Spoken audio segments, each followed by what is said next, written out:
Jockey Club donates over $700 million to help residents of transitional housing.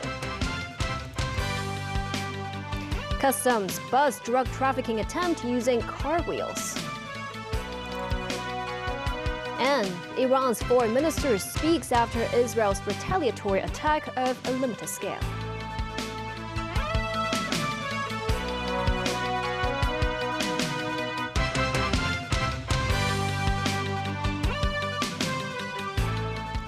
Good evening and thank you for joining us. The Hong Kong Jockey Club is donating $720 million to help low-income families living in transitional housing.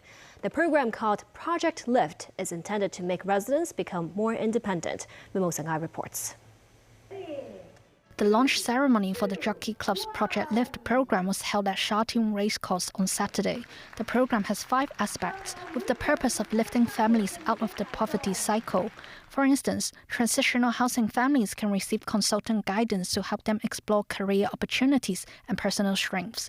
Individuals can also improve their saving habits and financial literacy under a savings scheme. Each family can receive a subsidy of between $10,000 and $20,000 based on the number of family members. Chief Secretary for Administration Eric Chan was among the officials who attended the ceremony. Chan said the government attaches great importance to the collaboration between the government, the business sector, and the community. He added poverty alleviation has always been a focus of government policy. The Jockey Club said the program will run for 5 years and will benefit 14,000 families in 25 transitional housing projects. This is Wai Hong, a warehouse keeper and a father of 2 children. He lives in a transitional housing unit in Tsuen Wan and was introduced to the program by a social worker. He told reporters he is delighted to see his family's transformation since joining the scheme, highlighting better saving habits and a healthier lifestyle. The Jockey Club, meanwhile, referred to the scheme as a bold attempt of innovation. We are actually importing a concept which have never been applied in an urban and relatively developed economy of Hong Kong. I think we've tried many different things in Hong Kong to try to do that, trying to make sure that the resources delivered to the people who are in need can actually help them to elevate themselves out of that need. While the scheme is set to operate for 5 years, the club said it does not mean the project has to be terminated once it reaches the end of its running period. Chan described the 5-year program as a quarter of a milestone and will constantly review the scheme over its implementation period. Memos 9, TVB News. Neighboring Guangdong province has been hit by storms of heavy rain, strong winds and damaging hails over the past few days. Some neighborhoods were flooded with air and land traffic disrupted. Authorities also warned that Bay River, the northern tributary of the Pearl River, is set to experience very heavy flooding. Rain continues to pound Guangzhou. Multiple districts issued alerts for rainstorm, hailstorm and strong winds, all at the same time. Under the adverse weather conditions, Guangzhou's Baiyun Airport saw more than 100 flights delayed for over an hour. Also hounded by the torrential rain was Shaoguan Prefecture. Streets turned into rivulets with water levels reaching knee-high. Firefighters had to dispatch rubber dinghies to rescue residents. The downpour also disrupted rail operations, with services along the Beijing-Guangzhou Railway passing through Shaoguan and Yingde City suspended. Some travelers stranded at Shaoguan East Station were arranged by authorities to take the high-speed rail to Guangzhou. Deluge in the city of Qingyuan in northern Guangdong as well. With water levels having reached as high as 50 to 60 centimeters, residents must wade through the floodwater whenever they get out. This Qingyuan citizen said the floodwater made her unable to go to work. During the rainstorm, a tree collapsed onto a private car. Part of Zhaoqing City became rapids with muddy water. The Hydrological Bureau at Guangdong Province said under the influence of strong rain, they recorded a surge in water levels around Beijiang's river basin. As of 2 p.m., the water levels at 32 monitoring stations surpassed alert levels. Authorities also expect the northern tributary of the Pearl River will experience serious flooding. A cyclist was struck by a Disneyland hotel shuttle bus near the theme park's resort at around noon. The crash happened on Magic Road when the shuttle bus was driving from the Disney Explorers Lodge Hotel to the theme park. The 38-year-old bike rider was trapped underneath the coach and she fell unconscious at the time. She was taken to hospital and is now in stable condition. The cyclist is reportedly a frequent triathlon participant. The passengers on board the Disney Resort shuttle bus were unharmed. The coach driver has been taken away by police for further investigation. Hong Kong Customs busted a drug trafficking case that used car wheels to hide about 100 kilograms of suspected cannabis. A man has been arrested. Customs also noted a spike in cannabis seizures in the first quarter of this year. With an estimated market value of about $23 million, the vacuum-packed cannabis seeds were found hidden in these car tires. On April 5th, after analyzing intelligence collected, Hong Kong Customs intercepted a shipment declared to be 18 boxes of car wheels imported to Hong Kong by sea from the United States. After X-ray examination, customs officers detected abnormalities in the wheels and found marijuana stashed in the tires. Customs then followed the delivery of the car wheels and arrested a man who tried to collect the goods at the warehouse on April 8th. The 36-year-old, reportedly a truck driver, was released on bail. Authorities are not ruling out more arrests. Hong Kong Customs said drug trafficking syndicates are devising more elaborate schemes to smuggle drugs. They include stashing the drugs and other goods for cover and transporting them through consolidated consignment via sea routes to avoid interception. Customs said that as of mid-April, authorities had cracked down on 117 cannabis smuggling cases with 1.28 tons of marijuana seized. The quantity is more than half of the total in 2023 and has also surpassed the annual seizures during the epidemic. Customs noted that cannabis has been legalized in some overseas countries, and that has led to misconceptions among some people that the drug is non-addictive, something the authorities want to reiterate is wrong. A survey found nearly 70% of residents do not have confidence that the government's waste charging scheme can be implemented as scheduled. New Youth Forum interviewed 1,032 residents through phone calls this week and found nearly 35% were uncertain about it. The government scheme is due to start in August. More than half of those questioned believed it should be dropped. 25% said the government should postpone it. TVB News found that a direct marketing company has sold supplements with animal placenta extracts, claiming they can cure multiple ailments, including chronic diseases and even cancer. But the pharmacist reminds these kinds of supplements contains estrogen, and there could be health risks if people consume too much. The company claims their deer placenta supplements contain 99% of active stem cells, and taking them orally can achieve the same efficacy as an injection of medicine. Amy, a former participant at the weekly briefing from the direct marketing company, said the product touts multiple effects that are dubious. So Yuhua, president of the Society of Hospital Pharmacists, said placenta contains lots of estrogen and its overconsumption can trigger the growth of cancer cells in the breasts and vagina. Professor Leung Yu-hong from the HKU Medical School said the current clinical application of stem cells doesn't include oral administration. There were widespread reports that Israel launched an attack of limited scale at Iran after explosions were heard in the central Iranian city of Isfahan on Friday. Iran's foreign minister, though, refused to acknowledge that Israel was behind the attack, describing it as children's toys. He said Iran has concluded its actions against Israel after last week's attack involving more than 300 drones and missiles. NBC News with a story.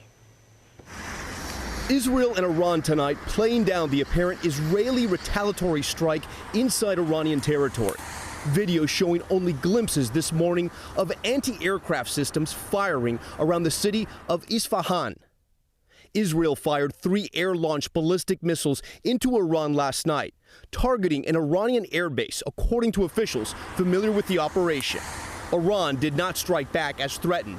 Instead, local media controlled by the state downplayed the attack and showed life in Isfahan as normal, the nuclear facility nearby unaffected. Tonight, Iran telling NBC News they will not escalate their conflict with Israel, describing last night's attack as child's play. Is Iran done for right now sending any more missiles or attacking Israel?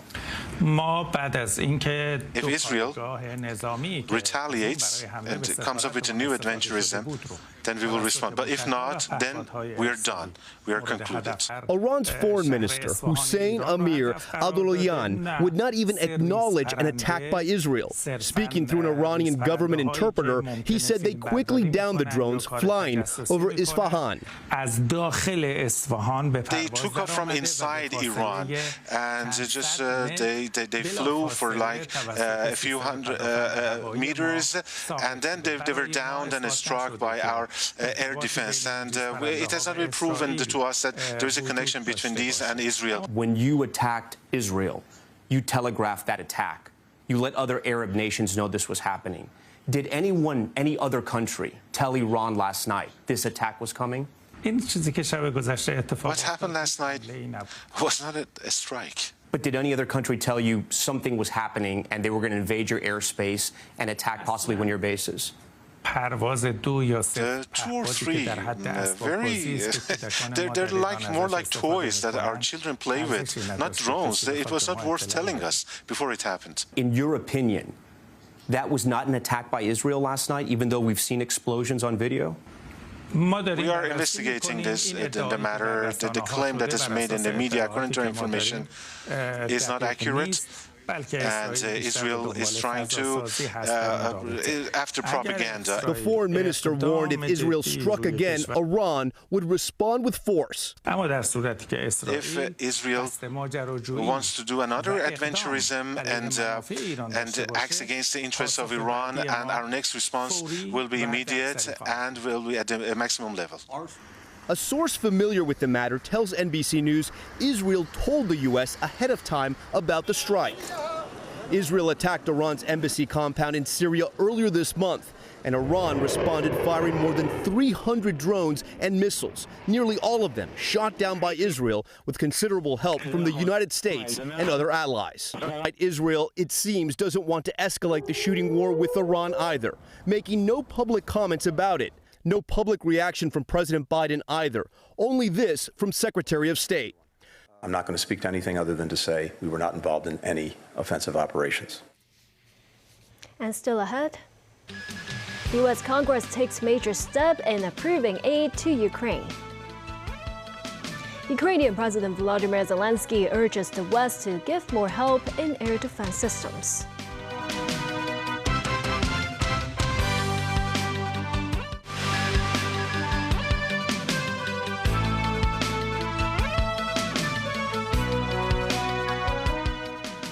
Welcome back.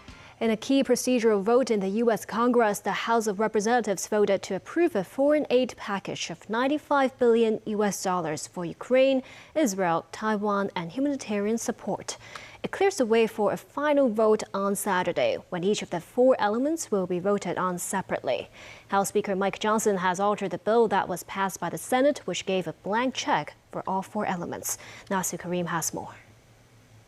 The resolution is adopted without... In a rare show of bipartisanship, Democrats in the U.S. House of Representatives joined hands with their Republican counterparts to clear an initial hurdle for President Joe Biden's $95 billion foreign aid package. The 316 to 94 result was achieved after Democrats supported Republican Speaker Mike Johnson's plan for a dual voting process for the package, which provides funding for Ukraine, Israel, Taiwan, and humanitarian aid. The next phase is Saturday, when each of the 4 parts of the package was voted on separately. Well, we're happy that the rule passed today. We look forward to final passage on the bill tomorrow. I think there's a couple of things that are important to remember here. We did not pass the Senate supplemental bill. It was a better process to break the bills into 4 separate measures for consideration, and that is what we will have tomorrow. But opposition is expected, particularly from hardline Republicans. Among them is Marjorie Taylor Greene, who not only wants Ukraine to receive zero money, but wants to start the process to remove Johnson as House Speaker. Hakeem Jeffries, the Democrat House Minority Leader, compared the bill to the actions of Winston Churchill and Neville Chamberlain, referring to the British Prime Minister during World War II. This is a Churchill or Chamberlain moment. We can either confront aggression when it's directed at democracy and freedom here in America or throughout the world, or we can appease it. And there are several months that have gone by where pro-Putin MAGA extremists have indicated they want to appease Vladimir Putin's aggression. This is a serious moment. The fate of the free world is actually at stake.